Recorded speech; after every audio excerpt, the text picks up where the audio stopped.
I believe generally these are going to be the best weapons that you can use for close range. This is going to give you the highest statistical advantage from my understanding. What is going on, GOOOEY gang? Welcome back to another video. In this video, I'm going to be discussing the top 7 meta weapons in town.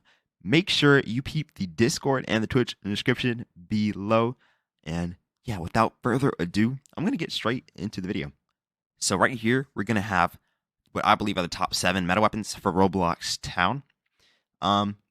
I feel like generally when people say this is a really good weapon, it's going to be kind of based on their opinion. I wanted to try to focus it on the numbers, on like the time to kill, on its range, its weight, and all that kind of stuff, rather than kind of base it off like opinion and feel. So yeah. So right off, I'm just gonna start off the Remington.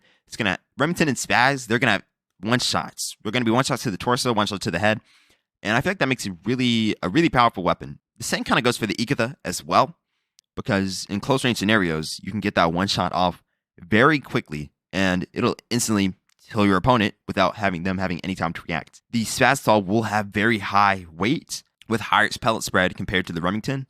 The Ikitha as well will have very low range. Its accuracy is going to be very poor. And the Spaz 12 and the Ikitha both will have kind of poor range, which limits them as just weapons in general. The Remington, though, again, with its one shot, it's going to have high accuracy if you have the right attachments on it, which I will go over just a second. And I feel like just overall, the Remington is just going to be a better weapon compared to the other two shotguns. Though the other shotguns, again, are going to be viable. But in terms of shotguns, I believe the Remington is going to be the best. And it's really good, especially if you're pairing it with an automatic weapon, and it gives you a lot of versatility. HK416, just a general, overall, very useful weapon. It's kind of like a powerful, kind of like Rosa mixed in with some kind of lightweight SMG, kind of merged together into one. Yeah, so the MP5K and the PP2000, they're both going to be very lightweight weapons. And if you're able to abuse the movement, you're going to be able to decimate your opponents. The one problem with the PP2000 is that its ammo capacity is not the best. I think it has around 20 bullets in it. So you can get maybe 2, 3 kills, maybe 4, depending on how many bullets you hit and how your accuracy is, combined with how wonky your movement is. If you're like kind of spam proning, jumping a lot, your bullets are just not going to hit as much, and you're not going to be able to get as many kills. But again, it depends.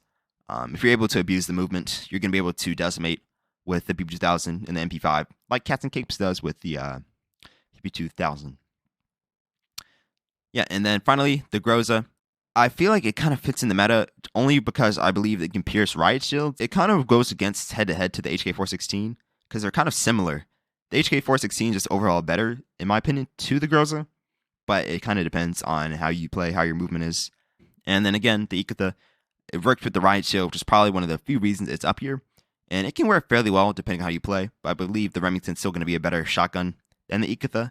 Though the Ikitha can be used with the riot shield, which does make it a pretty, I guess, formidable weapon. So now we're going to go over the setups. Right off the bat, we're going to be starting with the Remington. So with the Remington, you can kind of mess around with it a little bit. It depends. So if you're going to go with all accuracy, you're going to want the compensator, green laser, good grip, and then maybe a sight. I generally don't like using the sight. But as you can see, the accuracy is already going to be decent enough. Your pellets aren't going to be too far apart, and often you can kind of get shots at a distance, maybe like up to here, kind of. You can easily get a one tap on your opponent. If you know you're not going to be able to hit your shots, you might want to use a flash hider or something like that. I really don't recommend using attachments that are going to help with recoil. Just in general, unless you're rocking the weapon kind of like maybe close range, using weapons that or using attachments that are going to help with recoil just aren't going to be helpful for most weapons, especially at close range, because at close range, you don't need help with your recoil. You want to focus on your accuracy so your bullets have the highest likelihood of going where they're supposed to go, and so that you have a little more range on your weapon. But yeah, I recommend a laser as well, because when you're hip firing, or at least some kind of laser, because during hip fire, it's very helpful, because your shots do not go to the center of your screen. They go to where the laser is pointing. All right, next. So we're going to show off the Spaz 12 setup. I like to use as little attachments as possible because the weight is going to be so slow at 12 pounds, which is going to be one of the highest in the game. You might want to use maybe a green laser or something like that, depending on how you set up the weapon. You could use a similar setup that you use on the Remington, but generally just because the weight is so high, I prefer to use no attachments on this basketball, maybe a green laser at the most.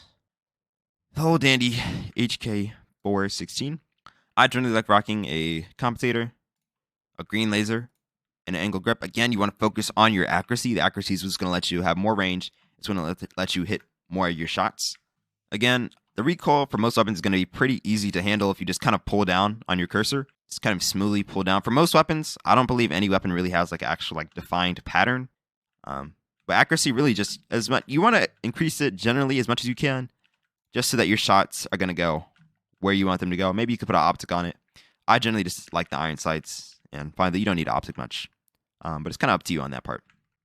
All right, so here's the setup I'd use on the MP5. You're going to want the compensator, angled grip, green laser, coyote sight, and extended stock. You actually, for the MP5, you have a lot of variety. So because you're going to be using it at close range, you could get rid of a lot of these attachments, maybe like the optic if you don't want that. I just generally like an optic. But you can get rid of the optic, maybe the grip, the stock. Depends on how lightweight you want to go. Do keep in mind the accuracy might decrease a little bit. But granted, the accuracy is going to be not too bad for the weapon. As you can see, it's going to be pretty low recoil. Just a pretty smooth weapon overall. But you also might want to keep your weight down because, again, the main strong suit of the weapon is going to be its incredible movement speed. As you can see, it's pretty fast compared to something like the Groza or something like that. All right, for our next setup, we're going to have the PP2000. PP2000 is going to be very limited on what you can use. So I have the compensator and green laser. You're kind of seeing a pattern here, the compensator and the green laser. Put an optic up there if you want, but generally I like to keep it lightweight because, again, you want to abuse that very fast movement speed. Maybe you could get rid of the compensator if you really wanted to. But the weapon's just going to be pretty fast overall, even if you don't have a... I generally like having a green laser on most of my weapons, just so I can have that really nice smooth hip fire, so I can see where my shots are going better. And yeah. All right, next we're gonna have our Groza green laser, and our angled grip. There is no barrel, so you can't put anything there. Optic if you wanted to, but I find the recoil is kind of wonky, so putting an optic on it generally just feels weird and doesn't feel like it works very well. Again, I'll show you for like Coyote. I feel like the recoil is just kind of wonky, so an optic I feel like doesn't work very well on the weapon. But you can use it just kind of whatever feels comfortable with you. Finally, we're going to use the Ikitha. So we're going to have the compensator, green laser, angled grip, and extended stock and a optic if you wanted it. A lot of this, the point of this is just to increase the accuracy as much as possible, because the accuracy on the base is going to be very, very poor. As well, you can use it with the riot shield if you have that available. But yeah, this is overall going to be probably the best that you can get, unless you want like an optic. And again, I really don't recommend reducing range, especially or using recoil attachments, especially for shotguns. You don't need to reduce your recoil on a shotgun. Like really, you don't, because you're not holding for sustained fire or anything like that. You're just kind of shooting. There's no reason to reduce your recoil. You want to focus on getting your accuracy as high as possible. If you know you might miss a couple shots, you could use maybe like a no barrel attachment, maybe a flash hider, maybe a choke if you really want to get your spread to be crazy. I really don't recommend the choke generally because it's just going to increase your spread. But depending on how you play, the choke might be best for you. You can see it makes the spread much wider. Hope y'all enjoyed the video. Hope y'all helped y'all out a little bit. Maybe y'all are going to be using some different setups now. I believe generally these are going to be the best weapons that you can use for close range. This is going to give you the highest statistical advantage from my understanding. Some of the numbers, I'm sorry, might be a little off. But from my understanding, this is going to be the best weapons that you're probably going to be able to use. There are going to be some weapons that have faster TDK, like the Chris Vector does have the fastest time to kill of the SMGs, but the stats of it don't exactly match up compared to some of the other weapons in the sector.